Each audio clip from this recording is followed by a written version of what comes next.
Okay, thank you very much. I'm going to assume, even though juniors and seniors, but I'm going to assume that every boy and girl here has some sort of memory, maybe not vivid, of sitting here on the very first day of freshman year, seniors 3 years ago, and juniors. Okay, don't start crying. Let's just do this, all right? Adina, stop crying. I'm asking you to get that image only because if you just take a second and you realize, seniors and juniors, how fast time goes, how quickly it goes. I mean, I can't imagine you don't remember this, sitting here as a first year as a freshman. And I'll tell you that, I don't know how it works, theory of relativity, I'm not really sure, but the next year for seniors and the next 2 years, please don't talk when I talk, the next 2 years for juniors will go faster than from then till now. And I do think that every once in a while, even though I like to joke around, I think it is important to take a moment just to reflect, to think a little bit about life. They gave me 19 minutes to try to help us reflect together. I'm going to try to share some thoughts with you, and I hope it goes somewhere.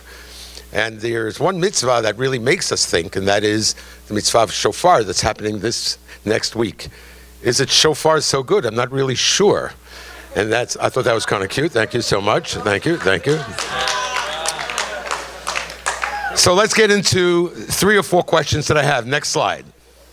If you look at the Rambam talks about different reasons. I need 19 minutes of your head time. He talks about different reasons that we blow shofar. So what are the top reasons anywhere you're going to look? You look on the website, they're going to give a reason that I find very strange. What are the reasons they give? A top reason is because since we are going to make God king on Monday and Tuesday, then we are therefore blowing shofar, because that's how they, when the king became the king, they had this whole thing with those shofar. I don't know, for some reason that doesn't turn me on that much. It's like, okay, I got it. As a matter of fact, I have an unbelievable question. Let's say I want to do really Teshuvah. Like I'm thinking to myself, I got to do a little better. And I'm all psyched. I'm coming to shul on Monday, Tuesday. And I open the siddur and I'm ready to go, sorry God, sorry God, sorry God. You're not going to find it.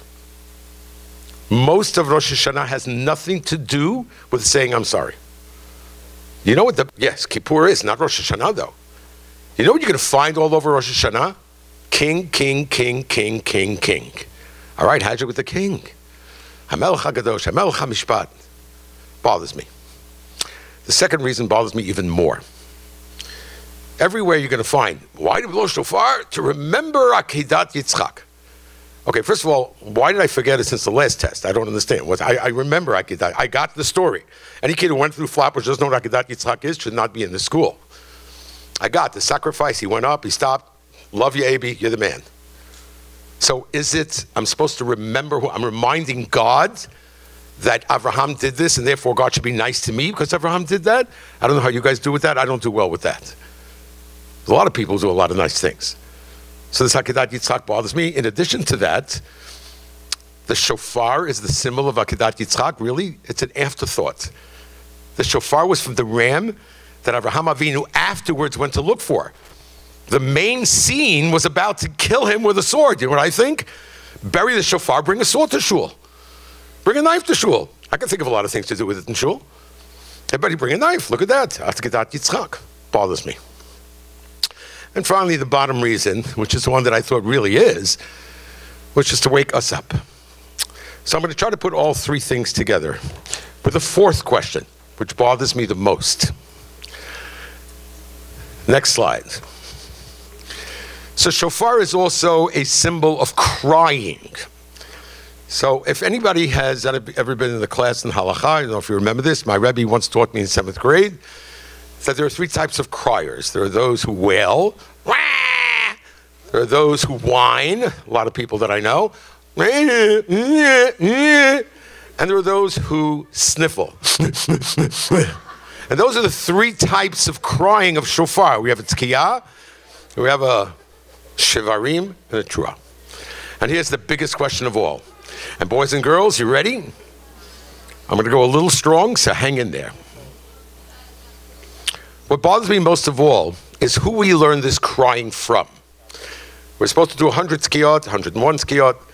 The different types are learned from a very, very special woman. Must be a very special woman if we learn all this from this woman. She's so special, guys. I don't even know her name. No one knows her name. You ready for the special woman? She's the mother of Sisera. Who the heck is Sisera?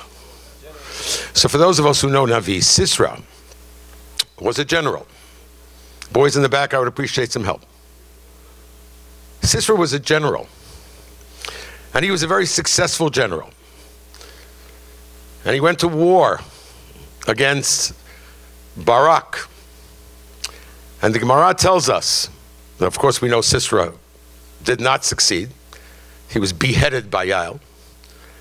But look what it says. Sisera's mother peers intently out of the window, waiting for her son's return from battle. She quickly begins to lose hope. And here we go to the line that I hope will stay with you forever. She fears the worst. Reality begins to set in. So try to listen carefully. Here it goes. Sisera never loses. Of course he's going to win. Of course I'm going to be a senior. Of course I'm going to be a junior. Of course I'm going to college. Of course Sisera's coming home, because he always comes home, because that's what life is about. That's my reality. That's what Sisera's mother thought. 3 o'clock, he's not home. 3:05, he's not home. 3:15, where the heck is Sisera? He never loses. He always comes home. Reality begins to set in. And every once in a while, that shofar tells us we're not in control. We think we're in control, boys and girls. We're not in control. And then all of a sudden, the word king comes into my head. I don't run this world. God runs this world. And those moments are very tough ones. We're lulled into entitlement. We're lulled into everything is going to happen the way we think it's going to happen. I sit and think and I say, oh yes, I just had a conversation last week with somebody. You know, Rabbi, I don't want to get married at 19. I want to get married at 20. I'm going to get married at 20, have my first kid at 22, my other kid at 24. Really? Who said so? You said so? Do you ever talk to anybody for that help? Do you talk to a God? Do you talk to a king? Do you admit that there's another power in this world other than you? That's the sense of reality. And that's why this Rosh Hashanah, forget about even asking to be sorry. Forget about it. It's not important. It's not important to say you're sorry to God right now. Step number 1, who's the king? Who's in charge? Now, sometimes, boys and girls, these moments could be inspirational moments. I don't want to be like I think it could be a seminar. It could be something else. It could be a chesed moment. It could be all of a sudden, believe it or not, it could be a movie. You're watching a movie and all of a sudden you see a life and you say, you know what? Oh my gosh, what about my life? But sometimes it's not easy moments that we have to learn from. I saw a very cute mashal. I don't know if it's a true story. Rabbi Asher's book that he writes, Emunah, something Emunah, Living in Emunah, about this very successful businessman who was in a business meeting in a tall skyscraper in the city. He walked up to the roof to get some air. It was very hot. The door closed behind him. Please don't talk in the back. Please don't talk in the back. Thank you. The door closed behind him. Can't open the door. He's stuck. So what's he going to do? So he goes over to the, to the edge of the roof and he peers down. He's so high up and there are people there. He's screaming and nobody's looking at him. So he goes, I'm going to get their attention. He picks his hand into his pocket. And what does he have? He's a rich man. He has this very expensive coin. He goes, okay, I'll throw the coin down. I'll get the attention. So he throws down the gold coin. He goes all the way down and hits a guy. The guy gets hit by a gold coin. He goes, oh, that's cool. That's great. And he goes, let's go. Didn't work. He goes into the pocket again. He takes out a silver coin. And he throws the coin over the edge of the roof. And he goes down and hits a guy on the head. And the guy goes, oh my gosh, a silver coin. That's great. Let's go. It's not working. He goes and takes a rock. And he throws it over the edge of the roof. And the rock goes down and hits a guy on the head. And the guy goes, what the heck was that? Who threw that? Sometimes it has to be a rock. And it's unfortunate that sometimes it has to be a rock, and it shouldn't have to be. So where does Akedat Yitzchak come in, boys and girls? Where does Akedat Yitzchak come in? The answer is that sometimes we have those moments. Now we're ready. We're ready to roll. We're ready to be inspired. But then we lose it. We forget. Sorry to get so personal. I'm going to tell you a very personal story. X amount of years ago, I was sitting in the barbershop Friday afternoon, went to vacation, obviously more than 17 years ago. My wife comes running in, screaming, crying, hurry, hurry. One of our children, Menachem is his name, 15 years old, coming home from school, was run over by a van on Ocean Parkway and Avenue I. Like, I couldn't even think. Run, get my car, zoom over. I come to the scene, you see fire engines and Hatzalah cars and blood all over the place. It's like surreal. I run over to the Hatzalah guy, I go, what's going on, what's going on? He goes, well, it's a little serious. He's in the Hatzalah, just follow us, we're going to Lutheran. That's down Brooklyn. Try to guess what kind of conversation I had with God in the car for those 20 minutes. I'm trying to imagine what I was saying. I was saying a lot of things. He was king. He was king. He was the king at that time. No one else was king. I had no one else to turn to. No one. And the conversation was, save him and I'll do whatever you want. Save him. I'm in. I'm in. I'm good. I'm going to be good. So he did save him. And he got him married. And he's gorgeous, by the way. And he has 4 children and a beautiful wife. Here's the problem. I forgot. I forgot. How can I forget? How can I forget? It was such a moment of clarity. It was like there, right there. And it's gone. So that's where Akedat Yitzchak moves in. You see, I don't know if you ever learned Akedat Yitzchak. God never said, bind Yitzchak down. Never. La'akod means to bind, to tie. Never said it. So why do we call Akedat Yitzchak? Where's it coming from? So the Midrash says, and you might find this a little strange, but I'm giving you a real story. Yitzchak was told by Abraham, you're going to be the sacrifice at some point. When Yitzchak heard that, he turns to Abraham and he says, tie me down. Because right now I feel it. I got the moment. I got it. But I don't know what's going to be in 10 minutes. I don't know what's going to be in 20 minutes. Tie me down. You know why shofar is Akedat Yitzchak, boys and girls? Not just to remember the story. To remember to tie it down. You feel something? You got it? You got the clarity? Tie it down. Abraham tied it down. After he did what he did, he didn't end. He got to a high point. He's at the end of the Kumsitz. He saw something. There was a situation in the family, a happy situation, an unfortunate situation. You don't just go home. After that, he goes and looks for the aisle. He wants to go further. I want to introduce a word that is becoming part of my life, but it's not there yet. It's called humility. Humility is to be humble, that there's a God, that there's a king.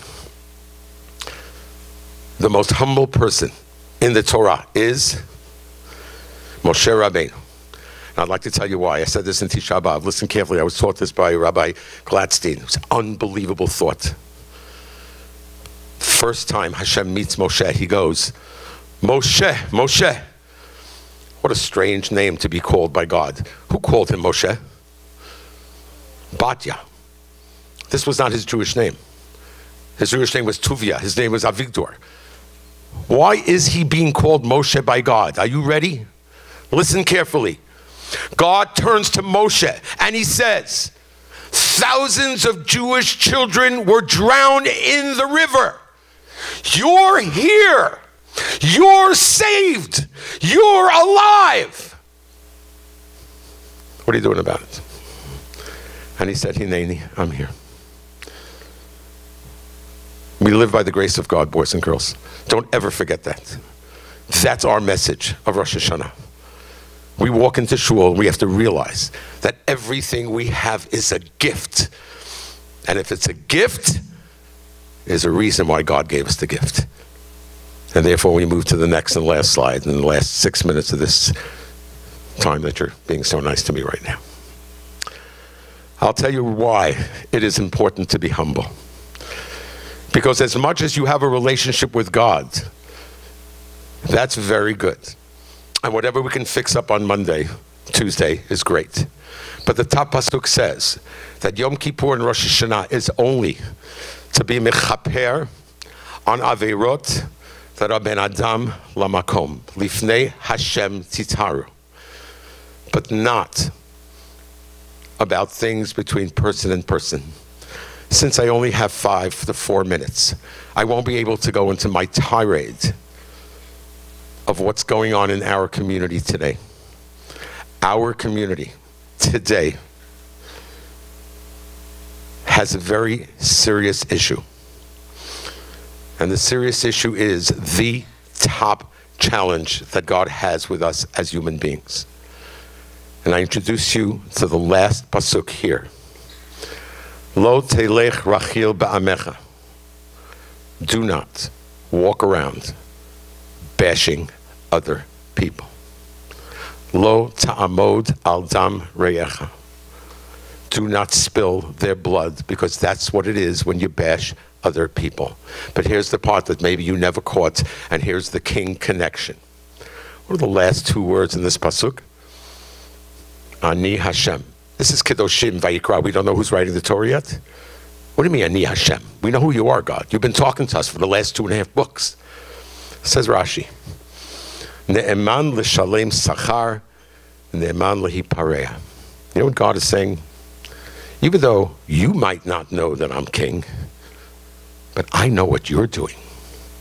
And when you're sitting in your room and texting little things on that chat, and commenting little things on people, and sharing negative things on people, I know what you're doing. Don't ever forget that. That every act has a consequence. And every act has a recognition. If you're the person who steps up and helps people, that's where the king things works really well. Last slide. I have 3 messages to give you, and have a wonderful holiday. First one, tweet others the way you want to be tweeted. That's number 1. Number 2, from Dr. Seuss, for those who are a little afraid of their friends. You know something? That's why I love talking to juniors and seniors. I have one word. It's a Yiddish word. It's called Hajj. Hajj with your friends. And says Dr. Seuss, be who you are, because those who mind don't matter. And those who matter don't mind. If you haven't found friends by now who appreciate you for the good things that you do, then find other friends. And the last, people will forget what you said, people will forget what you did, but people will never forget how you made them feel. You have a choice. The king is watching. You make a person feel good, you make a person feel not good. But if you make a person feel good when you're done with them, then God will give you a good year. Shana Tova. Thank you for listening.